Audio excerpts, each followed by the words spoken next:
part 2 of the hits for January, CoverJudger.com, the hits. We are now talking about our favorite number ones from this month, our favorite first issues of some new titles. A couple of ones that I liked that we're going to get just a slight insight into. Boom's Burning Fields, number 1. It's a story about an Iraqi murder mystery. A murder mystery set in Iraq, dealing with a lot of military personnel, but also has a twist of some sci-fi, some supernatural stuff that hasn't been quite fleshed out yet. But it was interesting, kind of hit on some political issues. He writes Roche Limit. Yep. Which I'm pretty into. I'm like invested in it, and it's not the best, but it's not the worst. And I liked it fine. Yeah. It was good. I liked a lot of the... I like it more than I like Burning Fields. Yeah. But it's a limited run. Total sucker for those. Sure. Burning Fields, the positives for me, political issues fleshed out. Is a little heavy-handed on the cop procedural stuff, but the setting was good though. Yeah, setting was very good. Another one, Powers number 1, continuation of the very popular Powers series, which I have not read very much of, but I did enjoy this issue. It was very fun. Characters were really well introduced and really strong from the get-go. So you didn't need... Did you have to have? Yeah. Yeah, you didn't need prior knowledge? They're really strong. I knew who I was dealing with from the get-go, so I guess not. It's the history of this partnership is very evident, so having read the previous stuff probably would help. That's kind of what could keep it off my list. Is I definitely was missing something, but the story that was presented in this issue was very good. Maybe the biggest release, and we're kind of skirting around it, but you'll see if you check out part 3, the release of Star Wars. Get into that a little bit later, but we all liked it. Yeah. Spoiler alert. It was good. Maybe definitely one of our favorites as a group, Casanova number 1, which Colby can kind of take over. Yeah, let me first say I was totally drawn to this arc because I knew of Fraction's Casanova work, and I always wanted to read it. And in this case, reading the promotion material for this, you don't have to have read any of that because he's got amnesia. He's in LA. How convenient. Doesn't know how he got there, why he's there. So it's brilliant. You can pick it up, read it, pick up the previous stuff in between issues, whatever. But it's a great comic. Matt Fraction is totally quick, to the point. Each frame, you'll learn a little bit more about the character.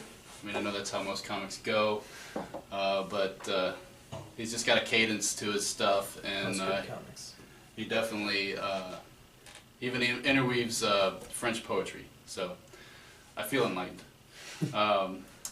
Yeah, he's I mean, he's kind of a spy. There's some interdimensional stuff going on. We don't know how much or what. Obviously, if you've read the former stuff, you probably know a lot more than I did going into this comic. He's attacked by a topless assassin. Suddenly remembers how to use power or pressure point technique on her wrists to knock her out as they're both falling to the bottom of this pool. So there's topless women. All right. And like I said, there's interdimensional hints going on, pagan-like alien symbols that you're not quite sure. They look kind of like witchcraft, but there's some Agents of S.H.I.E.L.D. going on too, to the symbolism. Yeah, I don't know. He's got a pact with his employer that you don't know anything about either, but for some reason his employer doesn't know anything that happened to him before he was 30 either. So these two guys are going to research each other to figure out what they're all about. And then boom, next issue. I didn't read it. So. I really liked it. A big thing that interests me to this issue was Michael Chabon is really one of my favorite authors. He writes the second half of the issue, but also the artist Gabriel Ba and Fabio Moon. Yeah. Two of my favorites too. One of my favorite graphic novels. Day Trippers by them. Really loved it. How did you like the art of this one, Colby? Well, I love the art. I like I like Ba and Moon as well. I know them for BPRD. I like how they use a lot of black, a lot of dark for most of their background and their color or absence therein, or all the colors at once, I guess, is black, right? It's definitely a style that's not very common in other comics, for sure. It's not realistic, it's not cartoony, it's kind of kind of noir-y, elongated. Yeah, definitely. Spy awesome. novel-y, but it's got a very distinct, especially character design. Definitely. Human features are very polished. Even a gothic feel. But not real, It's Uh-huh. definitely got a feeling to it.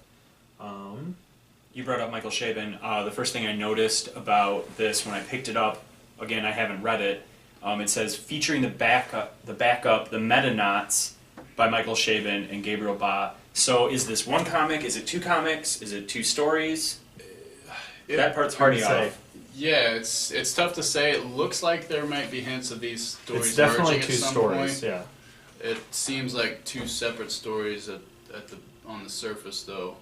Yeah, you don't get any character crossover between the two. Right. And the second story, it's about the introduction of a new pop star to a famous group, which we don't know much about. And then there's some alien stuff there, though, too. So I could see Yeah. how this could tie in. Okay. Probably if we've read the 3 It could very well, paperbacks of It could very Casanova, well have, we would know we exactly could very well what's know going these on. characters. Everyone's at Reddit or just watching this going, these Yeah. guys have no So idea. stupid. Stupid idiots. But it was awesome. Both of them, I liked them a lot. Yeah. Second one was really weird. Yeah, And- yeah. It's hard to tell what's going on and where it's going to go on that second one. It's short too, Yeah, comparatively. I assume he'll be writing more back cover or backstory stuff in issues to come. That's what I Looking read, forward yeah. to it. But, Nick, you want to talk about your favorite number one? My favorite number one this month. I'm a sucker for number ones, first and foremost. I'm always interested in them, and it's always fun to be introduced to new characters, and Image is just crushing. Killing it. Every single one. Every month, there's like 3 new Image comics. I don't know how they keep track of them, but I don't know how I keep track of them. They're usually pretty good. This month, I picked The Dying and the Dead. It's 60 by pages. Jonathan 60 Hickman. pages. It is a phone book. Whoa! No, it was really long. Not in a bad way. Yeah, but it was $4.50. Was it worth it? Yeah, it was No, it was super worth it. I really liked the art style in this. Ryan Bodenheim. It's really monochromatic, frame to frame. It's pretty brutal. Big, thick, cartoony character design. And I don't know, I just really liked, there's a lot of different color choices that I really liked. Looks a little noir. It's a little noir-y. So Jonathan Hickman, my favorite thing that he writes is definitely East of West. I've read the Nightly News. How did this compare to East of West? Probably. This compared to East of West, there were some little things. There's a character that's like completely white in that like his clothes and everything are white. Instantly I had to think about death. Yeah, I had to think about death in East of West. Can people see him? You know, who knows? Yeah, So this dude, I don't know. Yeah. the thing about Jonathan Hickman, so East of West is a sprawling sci-fi western thing. I can say that I did not fully understand the scale and scope of what was going on. It's this dystopian world, New Orleans is its own country, Texas is its own country. It's different. It took 10 issues to realize all of these What- people. what was maybe parties are going involved, on. Yeah. This one's And- pretty straightforward, though, right? This one is about a dude who wants to save his wife, and he's got to get this thing to do it. So, as far as Jonathan Hickman, it's real straightforward. I don't know what that thing he has to get is. His wife is dying of cancer. His name is Edward James Canning. Everyone calls him the Colonel. He was a World War II Colonel.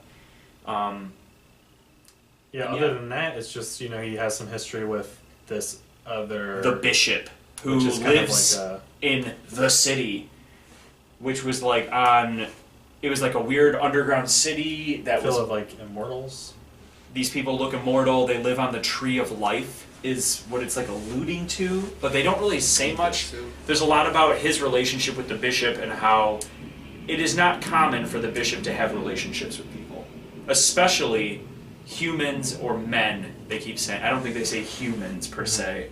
They mostly just say he's a man, like full of mistakes and grit, and he's not super white like all of us. It had an awesome intro, some sort of fort. Really good intro. That looks almost. I thought of G.I. Joe. It looks like Cobra dudes. Yeah. Breaking in. They kind of break up a wedding and steal something that is obviously very important because everybody wants it.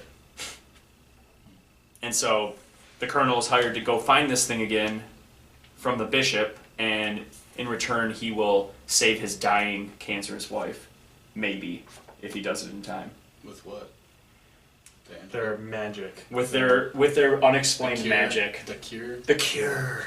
Yeah, he's just going to play Disintegration over and over again. And his wife's going to come back to life. Good Nazi-ish stuff, though. Yeah, there's some Nazi stuff, which is kind of cool. Cloning stuff that was kind of cool. They're joking about, at one point she says, it's just a tree of life. And he's like, you mean the tree of life? There are more than one. Oh. And you saying this is a straightforward? It's more straightforward than any other Jonathan Hickman I've ever read. I know. Comparing it to East of West, it's very straightforward. So maybe my explanation was a little bit jumpy. This was like... But you have one character for the most part that you're following through this whole 40. He's guided by this woman named Shura, who is also one of the Immortals. She makes a reference to the fact that our main character, the Colonel, is from a different time, meaning he's old, whereas she is probably older and immortal. Right. Much older. But she's young. But she looks young, so... She's not an old person. Anyway, it seems like they don't get along, per se. She takes his flask away, and, I mean... That pissed me off. So Norse. Looks Norse? Little Norse. Was East of West Norse? No. I don't know. Not really. That was, like, apocalyptic. Yeah. But it looks like the rest of the story is going to play out that the Colonel and Shura, this woman who doesn't really trust the Colonel, and the Colonel who doesn't really trust this woman, are now leaving together to go find this thing and save his wife. And it looks like it's going to be kind of cool. Western. Yeah. Yeah. It'll be good. Is this a miniseries? I don't know. I think it's ongoing. Ongoing, yeah. Sweet. So that'll do it, right? Yeah, that's it. Those are our favorite number ones. Casanova, Dying in the Dead. Definitely worth a read. Yep. Stay tuned to part 3 of CoverJudger.com's The Hits. We're going to talk about Star Wars Issue 1. It was a really big deal, so check it out in the next video, but thanks for watching. Make sure to comment on anything that we are not doing right, or give us a big thumbs up if you feel like it. Big thumbs up. Biggest thumbs up.